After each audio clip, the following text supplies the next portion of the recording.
clôturer cette deuxième semaine du calendrier de l'Avent, je vous fais mes incontournables make-up de 2025. On commence par le correcteur orange de chez NYX. En fait, c'est un rouge à lèvres mat que j'utilise en correcteur pour mes cernes parce que le orange annule le marron et moi j'ai des cernes marron du coup. Je fais juste attention à pas trop déborder, sinon ça se voit en dessous de l'anti-cerne. Et pendant que ça sèche, on va faire la base. J'ai vraiment deux bases que j'ai kiffé cette année. Celle de chez NYX, le fluide matifiant réducteur de pores, et celle de Dr. Je sais jamais prononcer ce truc, Cosmeceuticals, j'imagine. Et ça, c'est vraiment pépite pour tourner. Et vu qu'on tourne, on va mettre ça aujourd'hui. Faut juste faire attention parce que c'est vraiment très liquide. Et j'en applique sur la zone T. J'attends bien par contre que ma skincare est séchée pour ne pas tout déplacer. Et j'en applique pas beaucoup. Le temps que ça sèche, on s'attaque aux sourcils avec le crayon NYX en couleur taupe. Je pense que je l'ai racheté au moins 4 fois cette année. La pointe, elle est super fine. Je commence par tracer le bas de mon sourcil. Et ensuite, je comble les trous comme ça. Ça reste quand même assez léger. Et je suis pas du tout une adepte du brow lift non plus parce que personnellement, ça me va pas du tout. Je dis pas que ça va pas aux personnes qui le font. Moi, je trouve ça horrible sur moi. J'ai vraiment racheté ce crayon 3 fois cette année. Il coûte genre 10 balles. Il est incroyable. Maintenant qu'on a laissé le correcteur un petit peu sécher, on va estomper, mais on reste sur l'endroit où on l'a initialement appliqué. Je vais pas plus loin, vous voyez, ça s'étale pas. Et la couleur est ultra pigmentée. Donc faut faire quand même attention, faut pas en mettre 3 tonnes. Comme j'ai peur que ça bouge et que j'ai pas du tout envie que ça bouge, je prends mon pinceau, je le remets pas dans la poudre et je vais juste le tapoter rapidement pour être sûr que c'est fixé avant de mettre l'anti-cerne. Voilà. Au moins, on n'a pas de mauvaise surprise. On continue avec l'anti-cerne. Oui, c'est ma découverte de 2025, mais c'est pour vous montrer encore une fois que c'est pas parce qu'on est influenceur ou créateur de contenu qu'on a que des trucs luxe gratuitement toute notre vie. Pas du tout. Je viens juste de me l'acheter. J'ai découvert grâce à la maquilleuse Sephora. D'ailleurs, si tu passes par là, merci ma belle. Et je le trouve juste exceptionnel. À part vraiment l'applicateur qui est pas ouf, je le kiffe. Il a une couvrance modulable. Je le trouve dingue. Je l'aime trop. En attendant, on va passer au fond de teint. Ouais, moi de base, je suis pas une meuf du fond de teint. Mais j'ai découvert celui de chez Sephora. Franchement, je le trouve vraiment sympa. Il s'oxyde pas. Après, je pense que ça dépend aussi du type de peau. Et comme de base, j'aime pas du tout le fond de teint, je mets vraiment un pump sur mon pinceau. C'est un pinceau technique que j'avais acheté à Londres il y a super longtemps. On voit même plus le numéro, je crois que c'est le 256. Il me semble. En tout cas, l'embout, il est un peu carré comme ça. Moi, j'aime bien parce qu'il est dense. Je mets un pump comme ça, sur tout mon visage. Et en plus, je ne remets pas sur mon front parce que j'ai horreur de ça. Ouais, ça paraît un peu jaune. Mais vous allez voir, c'est pas jaune. Et après, ma peau, elle a un sous-ton jaune, olive. Et techniquement, bah, je peux rien y faire. Je peux pas changer mon sous-ton. Sinon, ça fait vraiment fake. Et je trouve ça horrible. En tout cas, sur moi, ça fait pas beau. Et franchement, je trouve qu'avec un pump, ça suffit largement à couvrir les imperfections. Et ça fait pas trop cet effet plâtre, vous voyez ou pas? On sent pas la journée quand on le porte. On reste sur les pinceaux techniques. Celui-là, c'est le 402 et je l'utilise pour l'anti-cerne. Et encore une fois, je vais tapoter, je vais pas étirer le truc, sinon ça fait trop bizarre. Et je vais pas jusque tout en haut de ma paupière du bas. Et vous allez voir pourquoi je fais ça.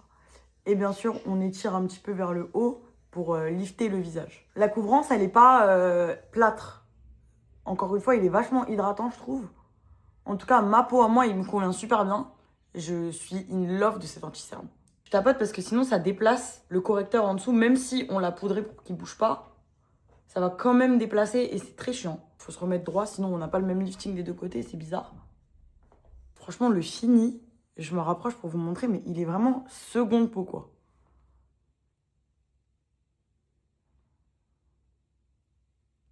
Je trouve que c'est incroyable. On continue toujours avec le pinceau à fond de teint et en contour liquide, j'utilise ça. Les Bronzing Drops de chez Révolution. C'est pas du tout censé être utilisé pour ça. Mais encore une fois, je vais mettre un petit filet, une petite goutte. Et je vais le répartir sur mes deux joues.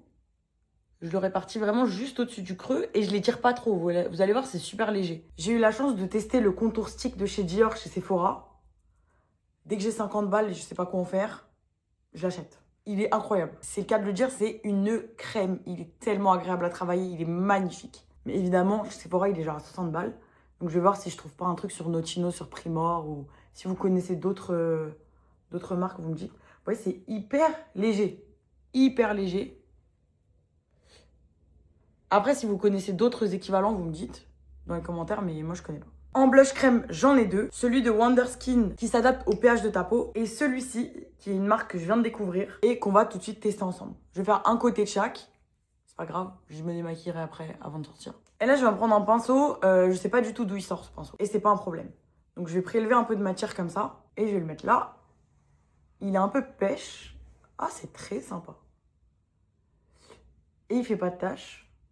Objectif 2026. Acheter le blush liquide Yves Saint Laurent, la teinte 44. Oui, tout le monde veut la teinte 44. Elle est incroyable. Moi aussi, je veux la teinte 44. Donc, tu vois, celui-là, il est un peu pêche. Je trouve incroyable. Il est trop beau. Et de l'autre côté, je vais vous montrer celui de Wonder Skin.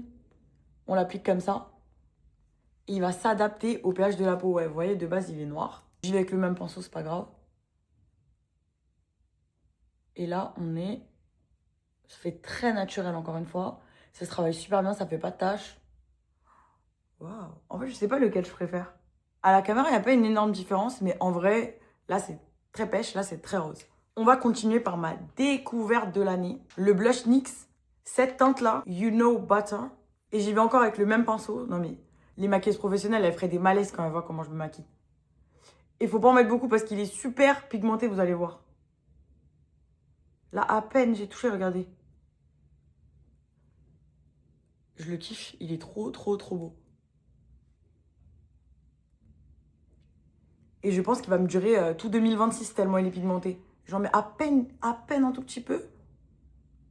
Incroyable. Franchement, je suis fan. Depuis la découverte, là, incroyable. Celui-là, je le kiffe.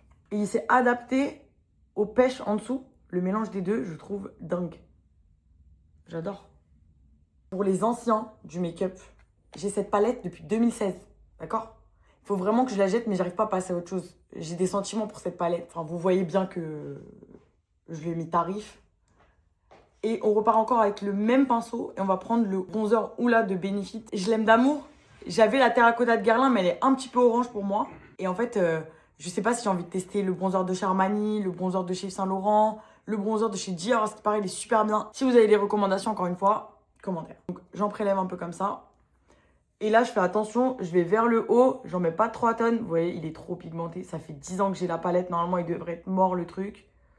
Mais la pigmentation, elle est intacte. Je sais même pas si j'ai vraiment envie de la jeter, en fait. Et par contre, ça commence un peu à faire des taches. Donc, potentiellement, il faut que je la jette. J'aime trop cette palette. Et ce que je fais parce que je suis une flemmarde, c'est que je fais ça par la suite sur mon œil. Ça me servira de base pour tout à l'heure. Vous voyez? Pas une énorme différence, mais quand même. Par l'autre côté. C'est un contouring assez subtil finalement, mais pour moi, ça suffit. Après, c'est moi, mon choix, mon make-up. On repart un peu sur la paupière. Avant de poudrer, on va faire un petit tour au Beauty Blender. Je sais, c'est un sacrilège, mais moi, je peux pas m'en passer, sinon j'ai l'impression que j'ai un truc en trop sur mon visage. Et ce que je fais, c'est que je vais pas directement sur la cerne, je vais aller autour. Donc là, surtout, parce que ça va faire des taches. Tous les endroits où ça peut faire des taches ou des plis.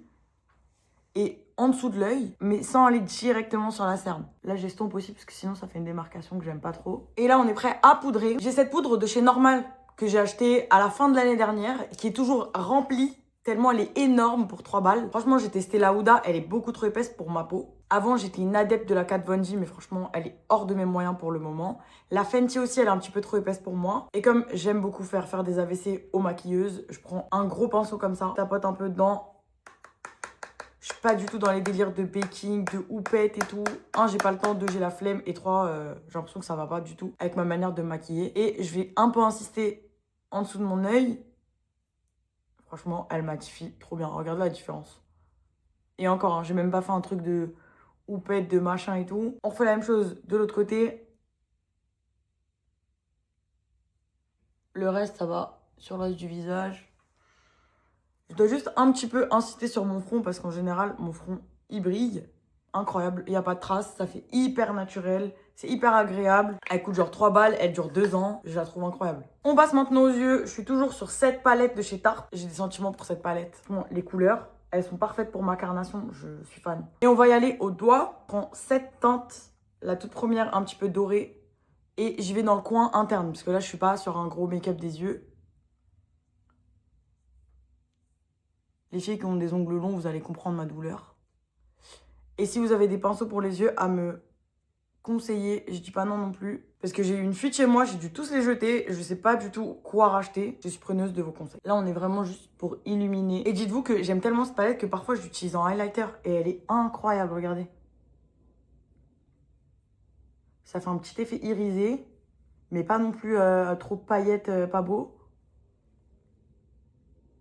Mais c'est magnifique. Franchement, j'ai des sentiments pour cette palette. Obig, il va être jaloux. Mais c'est pas grave.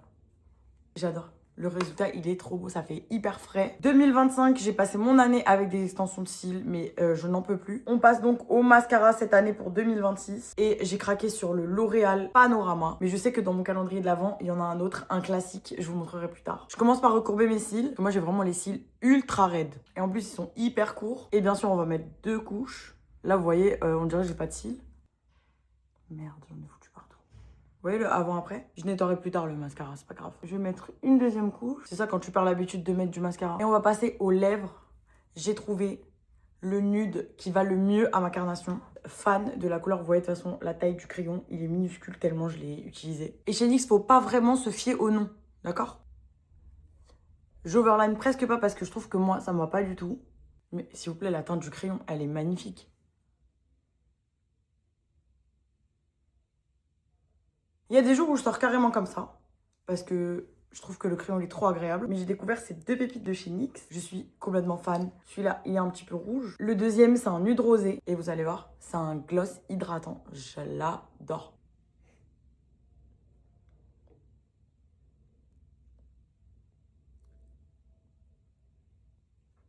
Il se marie super bien avec la couleur du crayon en plus.